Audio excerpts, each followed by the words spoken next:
smartphone ou une tablette, allez dans App Store et recherchez Clédou. Avec l'application Clédou, vous avez le choix. Écoutez la radio Clédou en direct, réécoutez nos émissions telles que Allo Clédou, la revue de la presse ou encore le journal. Devenez vous-même journaliste en nous envoyant vos articles en format texto ou vidéo. D'autres fonctionnalités sympas vous attendent sur l'application Clédou. Clédou, c'est doux, c'est pour vous et avec vous.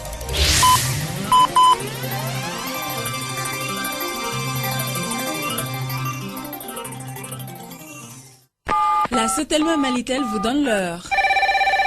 Il est 7 heures. Le sport, les infos, la musique, l'actualité, le tout amusé et servi à chaud pour vous sur Radio Clédou.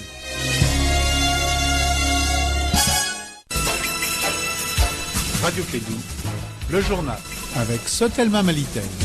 Mesdames et messieurs, fidèles auditeurs, rebonjour, bienvenue, bon réveil, bonne chance et surtout très bon travail. Soyez au rendez-vous de l'honneur, bâtir le Mali dans sa diversité et sa beauté, pour l'unité et la concorde, pour la paix, voilà ce qu'on vous demande. Nous sommes aujourd'hui mercredi 11 septembre de l'an 2019, 7h30 anniversaire, 11 septembre dans le monde des États-Unis, c'est une date noire, mais 11 septembre au Mali, c'est Bakary Sissi qui est là pour le journal de 7h. Bakary, bonjour et bienvenue. Oui, bonjour à Abdoulaye et bonjour à toutes et à tous.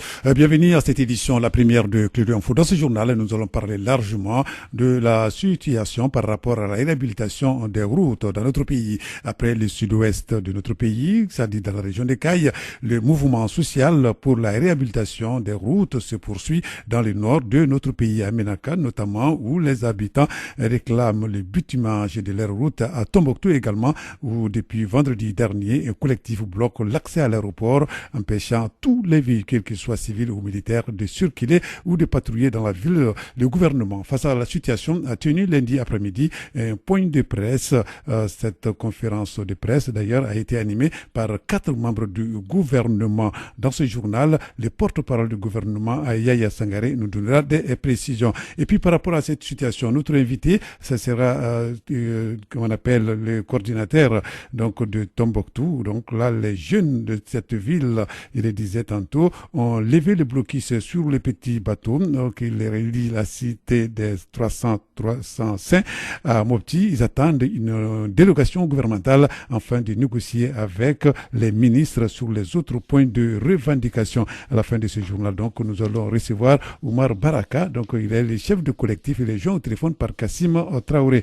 En attendant, nous parlerons également de l'esclavage dans notre pays. On le disait que c'est aboli, et voilà, mais malgré tout, ça continue dans certains points de notre pays. Après 80 victimes le mois passé, 47 autres victimes de l'esclavage donc sont arrivées dans la capitale malienne. Ils ont été reçus par le président de la Commission nationale des droits de l'homme. Pour lui, en tout cas, l'esclavage est aboli au Mali. Donc Kassim Traoré nous donnera des précisions. C'est le titre de ce journal, les développements dans un instant.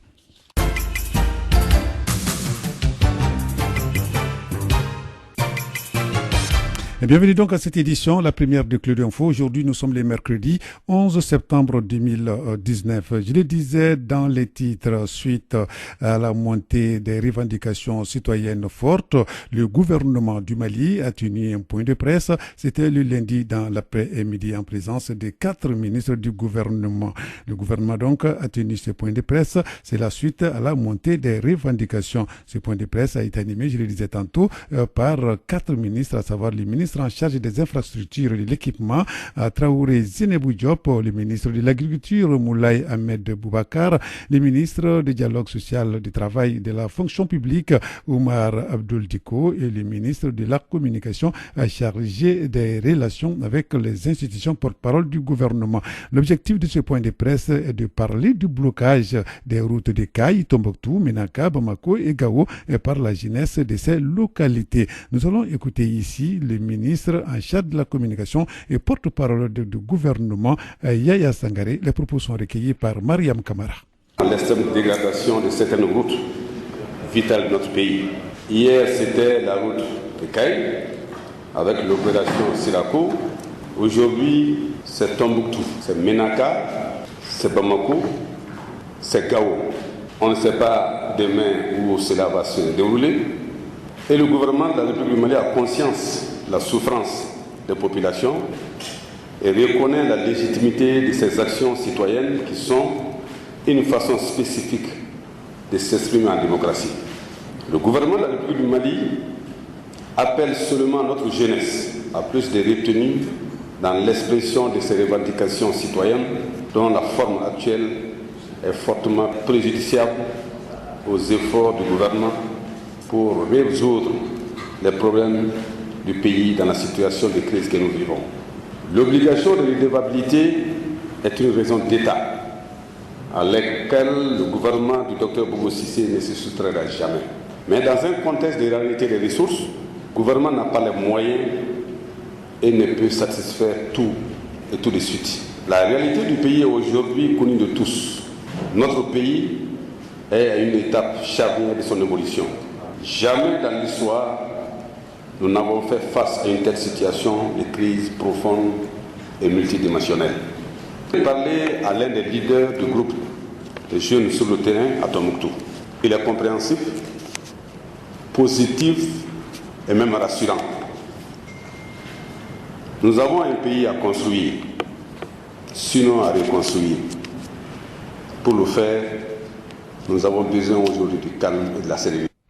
Voilà, donc là, nous avons besoin de calme et de la sérénité. Les propositions du ministre de la Communication, porte-parole du gouvernement, Yaya Sangaré, pour recueillir par Mariam Kamara à l'issue de la conférence de presse animée par 4 membres du gouvernement. C'était le lundi dans l'après-midi. Par rapport donc au mouvement, les jeunes de la plateforme Ango Malideunga Here du quartier Nyamakoro Kourani se sont mobilisés. C'était le week-end dernier. Ils dénoncent l'état dégradé donc de leur route. L'objectif de la rencontre était donc de réunir tous les acteurs du quartier pour pouvoir échanger afin de trouver une solution idoine. Le président de la plateforme, Salia Kamara, est interrogé ici par Assa Diawara par rapport donc aux raisons de leur regroupement.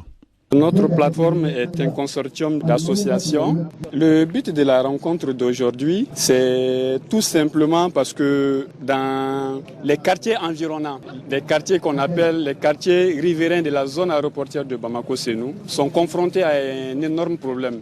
Cet énorme problème, c'est quoi? C'est l'état dégradant de nos routes, nos voies. La réunion de ce soir, c'est pour réunir toutes les forces vives de l'ensemble des quartiers Nyamakoro-Kourani, Kalabankoro, Heremakono, Kalaban, ES, Nerekoro, pour pouvoir échanger ensemble et faire des ébauches de solutions, voir avec cette rencontre-là comment trouver des solutions idoines et montrer ça aux autorités et aussi démarcher les personnes ressources qui sont dans nos quartiers afin de pouvoir trouver une solution durable et pérenne à ce problème de route-là. Voilà, par rapport donc à cette montée de revendications citoyennes, plusieurs centaines de personnes ont manifesté, c'était le lundi, pour protester contre l'insécurité et les assassinats à Banthiangara. Les manifestations de Tombouctou et Menaka donc, sont liées à l'insécurité et la situation des mauvaises routes, ou souvent donc inexistantes d'ailleurs dans certaines localités. Kassim Traoré nous parle de tout ça dans ce reportage. Nous voulons cultiver nos champs, vivre la paix au pays d'Ogon, non aux arrestations illégales. C'est ce qu'on pouvait lire sur les banderoles des manifestants de Banthiangara. Nous sommes sortis pour demander l'arrêt total du désarmement forcé, protester contre le bombardement des camps de Dana à Massagou, la sécurisation du pays d'Ogon et la mobilisation contre la faim, nous indique Aminata Nantoumé qui faisait partie de cette marche. À Menaka comme à Tombouctou, les jeunes demandent la sécurité sur la route, la construction de la route Ansongo-Menaka et Menaka-Anderaboukan. L'arrêt des travaux de construction de la route Gomakura-Léré-Tombouctou est la principale cause de la révolte des jeunes de Tombouctou qui ont bloqué l'aéroport de la ville. À cause de ces manifestations, le gouvernement a animé un point de presse. Yaya Sangaré, ministre porte-parole du gouvernement. L'obligation de redevabilité est une raison d'État à laquelle le gouvernement du Dr Bobo Cissé ne se soustrait. Mais dans un contexte de rareté des ressources, le gouvernement n'a pas les moyens et ne peut satisfaire tout et tout de suite. La réalité du pays est aujourd'hui connue de tous. Notre pays est à une étape charnière de son évolution. Jamais dans l'histoire, nous n'avons fait face à une telle situation de crise profonde et multidimensionnelle. Dans la ville de Gao aussi, les jeunes préparent une grande mobilisation ville morte le vendredi prochain.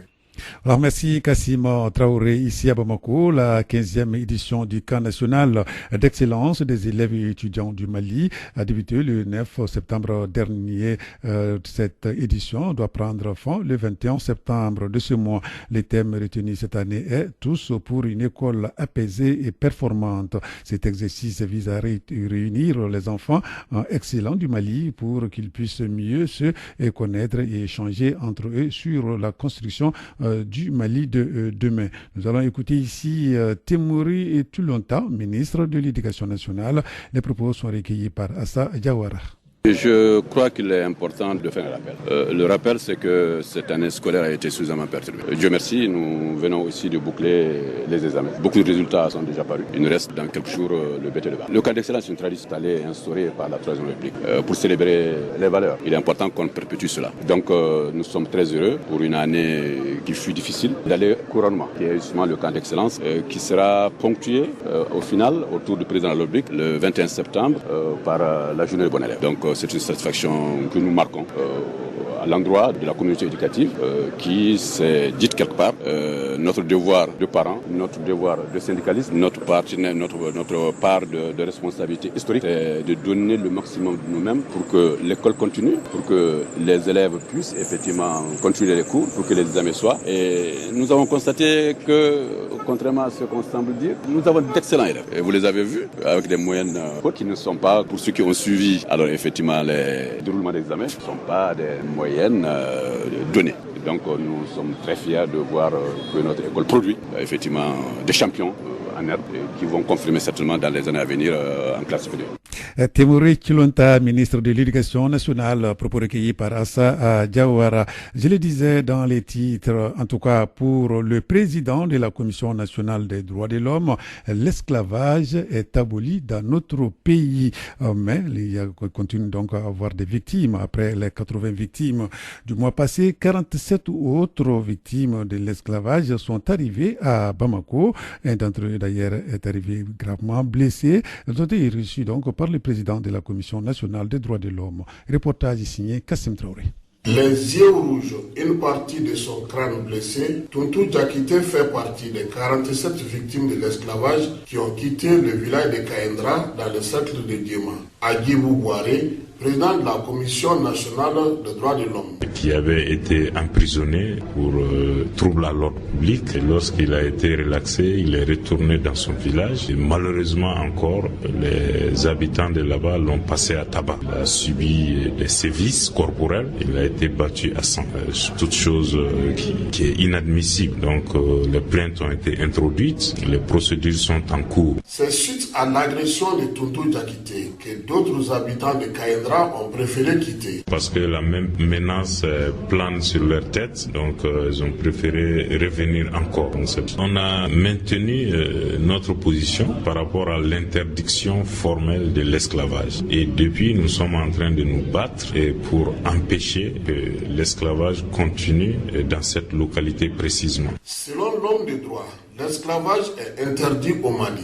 Je pense qu'il y a certains, pour des raisons électoralistes, continuent à maintenir l'amalgame. Il n'y a pas d'amalgame à faire entre les traditions et l'esclavage. L'esclavage est interdit et proscrit. Et les pratiques esclavagistes sont connues. Ça n'a rien à voir avec les traditions. Ceux qui sont en train de tenir ces discours sont dans les dénis. On ne peut pas rapprocher les traditions et l'esclavage. Sinon, autrement, il y a des crimes rituels. D'aucuns pourraient dire qu'un crime rituel, c'est une tradition. Est-ce qu'on peut tolérer cela? Tontou Diakité souhaite justice pour lui et les autres. Les autorités sont au courant de la situation et nous-mêmes, en tant que Commission nationale des droits de l'homme, nous avons pris le problème à bras-le-corps. Nous suivons les procédures judiciaires qui sont en cours. Ça ne va pas se passer comme avant où on étouffait les procédures et nous allons faire en sorte que les CB qui sont là-bas, également les juges de paix qui est là-bas, donc tous sont alertés par rapport à la prise en charge du problème. Malgré l'interdiction de l'esclavage, il y a des cas palpables dans la région du Caille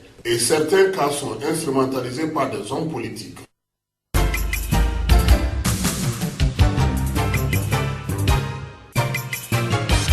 Claire Info, première édition, 7h passées de 12 minutes dans notre studio. L'actualité internationale au Tchad, l'Assemblée nationale a approuvé hier mardi 10 septembre la prorogation de l'état d'urgence instauré le 20 août dernier pour faire face aux conflits intercommunautaires dans 3 provinces de l'Est et du Nord du pays. La prorogation sera de 4 mois et permettra de mettre fin à l'insécurité selon le gouvernement. Mais pour l'opposition, l'état d'urgence ne changera rien à la situation. Le Nigeria s'apprête à rapatrier plusieurs centaines de ses ressortissants installés en Afrique du Sud. Une mesure prise après la flambée des violences xénophobes de ces derniers jours. 12 personnes ont été tuées et des dizaines de commerces tenus par les étrangers et pillés et brûlés. Un premier avion doit quitter Johannesburg ce mercredi 11 septembre. Le vol sera assuré gratuitement par la compagnie nigériane Air Peace. Retour ici au Mali pour parler une fois de plus de la situation donc par rapport à la dégradation des routes. Les jeunes de Tombouctou ont levé des blocus sur le petit bateau qui relie la cité de 333 à Mopti. Ils attendent une délégation gouvernementale en fait de négocier avec les ministres sur les autres points de revendication. Et pour en savoir plus, nous avons aujourd'hui comme invité M. Oumar Baraka, le porte-parole du collectif Tombouctou qui réclame ses droits. Il est joint au téléphone par Kassim Traoré, c'est l'invité du jour. Monsieur Oumar Baraka, bonjour. Bonjour. Vous êtes le porte-parole du collectif Tombouctou réclame ses droits. Oui. Est-ce que vous pouvez nous revenir sur vos revendications? Oui, nos revendications sont très claires. Si Boubou Cissé, le Premier ministre du gouvernement, a dit tout ce qui se dit sur les réseaux par rapport au fait que cet homme aille travailler ailleurs, qu'il demande des excuses aux populations de Tombouctou. Dans le cas contraire, de façon officielle, qu'il prouve qu'il n'a pas et qu'il n'a jamais dit ces propos. La deuxième des choses, c'est que la jeunesse de Tombouctou, les populations de Tombouctou, veulent savoir à quelle date la reprise des travaux de la route Tombouctou-Gomokura. La troisième revendication, c'est que nous considérons que les populations de Tombouctou payent leurs impôts et leurs taxes. Et ce n'est pas à eux de se sécuriser. C'est au gouvernement, c'est à l'État de le sécuriser.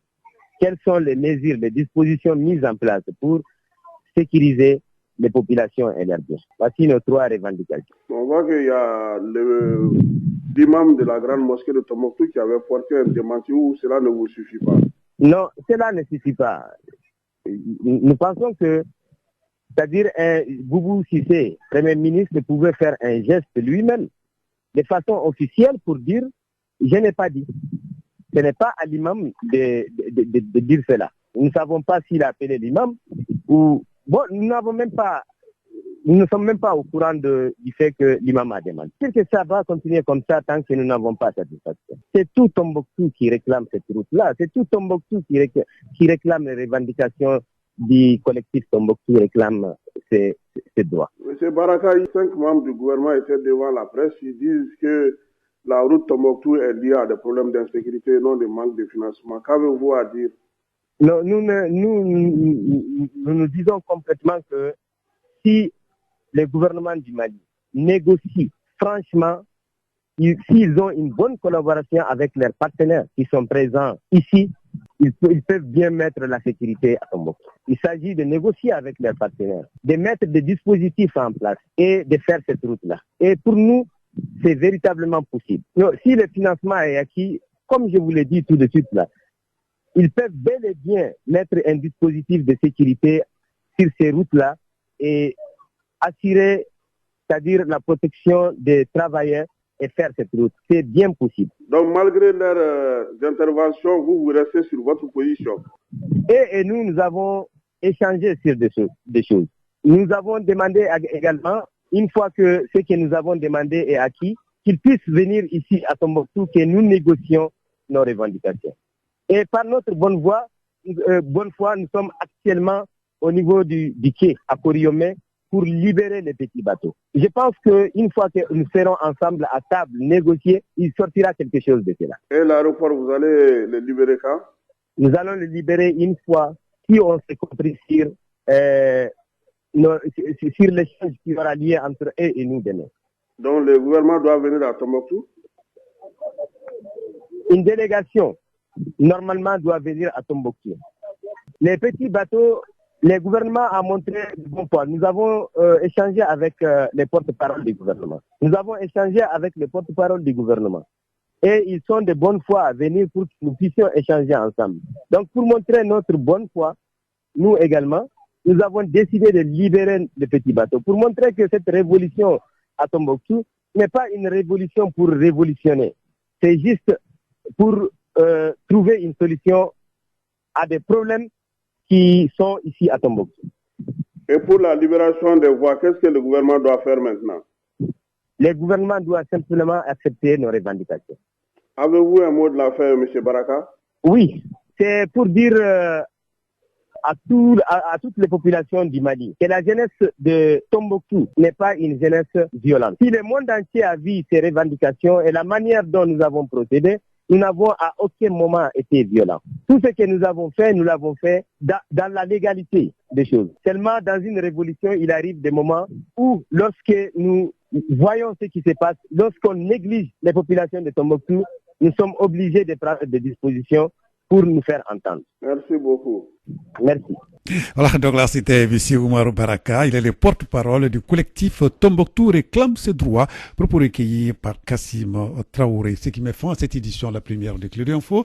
Il est 7h passé de 19 minutes dans notre studio. Merci de l'avoir suivi. Vous allez retrouver la rédaction. Ça sera à 13h pour la seconde session d'information de Clé d'Info. Mais d'ici là, ne tournez pas le bouton. Restez avec nous. L'information continue sur notre antenne. Radio Clédou, le journal avec Sotelma Malitel.